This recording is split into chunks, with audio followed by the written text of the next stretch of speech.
Jelang Pilpres 2024 diwarnai isu adanya surat perjanjian politik antara Ketua Umum Gerindra Prabowo Subianto dengan Anies Baswedan. Isu itu dilempar Wakil Ketua Dewan Pembina Partai Gerindra sekaligus Menparekraf Sandiaga Uno yang menyebut surat perjanjian politik antara Anies dan Prabowo masih berlaku sampai pemilu mendatang. Apa isi surat perjanjian politik antara Prabowo dan Anies Baswedan? Untuk membahas soal perjanjian antara Anies Baswedan dengan Prabowo Subianto terkait pencapresan ini sudah bergabung Direktur Eksekutif Indikator Politik Burhanuddin Muhtadi dan Wakil Sekjen DPP Partai Gerindra Andre Rosiade. Mas Burhan, Bang Andre apa kabar?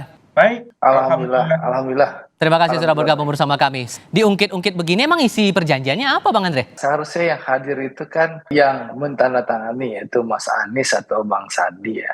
Yang jelas sebenarnya kalau kami dari Partai Gerindra, fokus kami sekarang bagaimana memenangkan Pak Prabowo. Tidak mau mengungkit-ungkit hal yang lalu. Karena apa?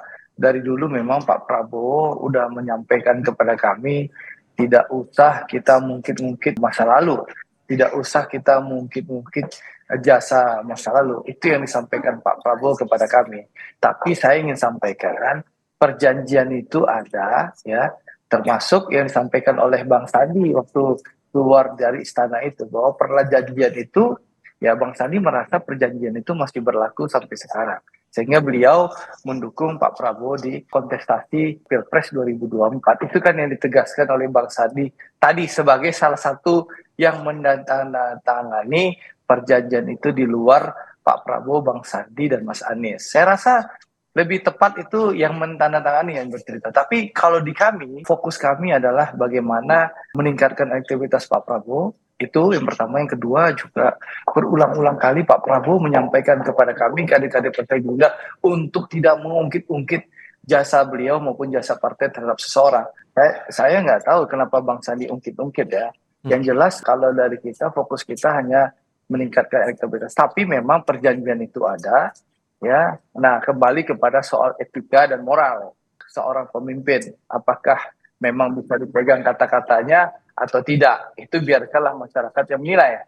Kalau Gerindra fokusnya hanya satu, bekerja, penuhi aspirasi rakyat, serap aspirasi rakyat, dan eksekusi aspirasi rakyat. Dan juga kami fokus sosialisasi dari kampung ke kampung. Kalau di Sumatera Barat kita dari nagari ke nagari, kita datang dari jorong ke jorong, kita datang untuk mensosialisasikan Pak Prabowo. Yang jelas, tadi kan Bang Sandi di rekaman sudah jelas menyampaikan bahwa ada perjanjian yang menyatakan bahwa mendukung pencalonan Pak Prabowo selama beliau masih nyapres, kan jelas dari pernyataan Bang Sandi.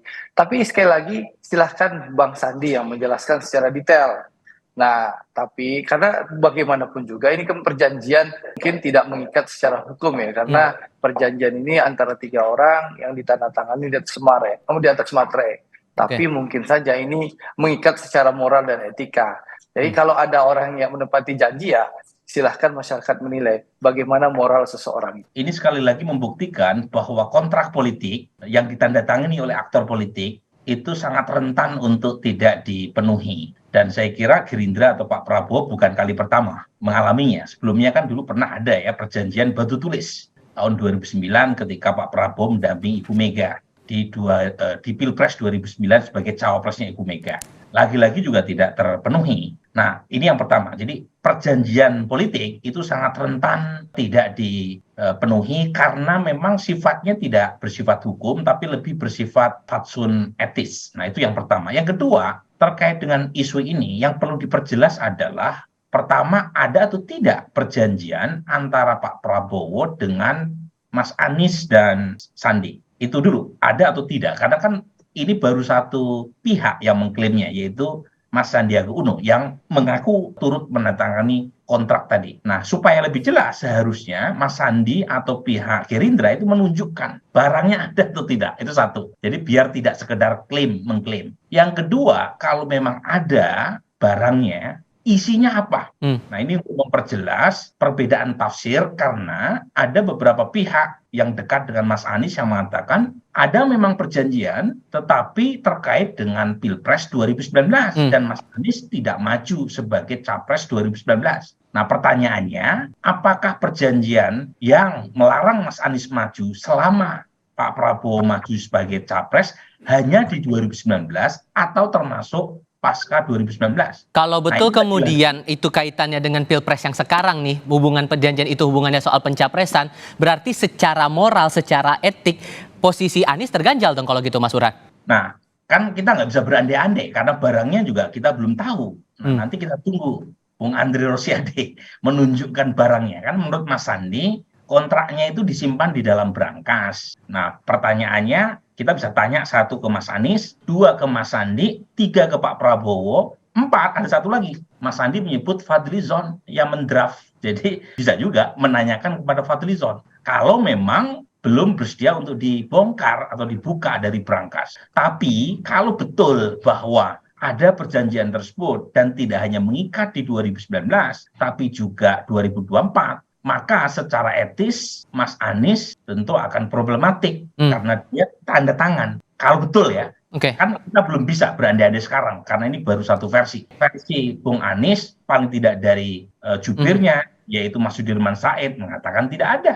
Nah, kita tunggu kalau misalnya ada, itu tentu akan sangat menyulitkan buat Mas Anies secara etik. Kalau kemudian dikaitkan dengan omongan Mas Sandi tadi, yang di akhirnya menyinggung lagi masalah perjanjian itu, arahnya mau kemana kalau gitu?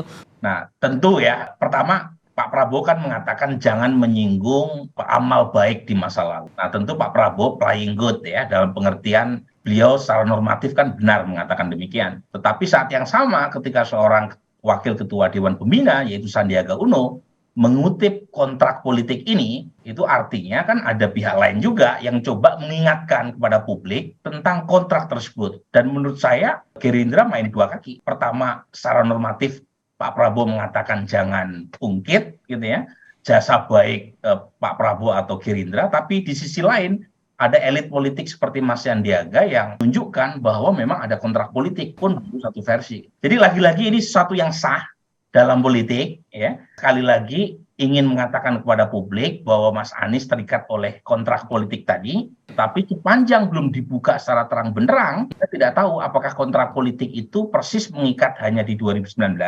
ataukah termasuk di 2024. Ada kontrak politik di satu sisi nih Bang Andre, gimana tuh ngelihatnya? Pertama, keterangan resmi dari Partai Gerindra. Jadi menjawab main dua kaki Burhan dulu nih.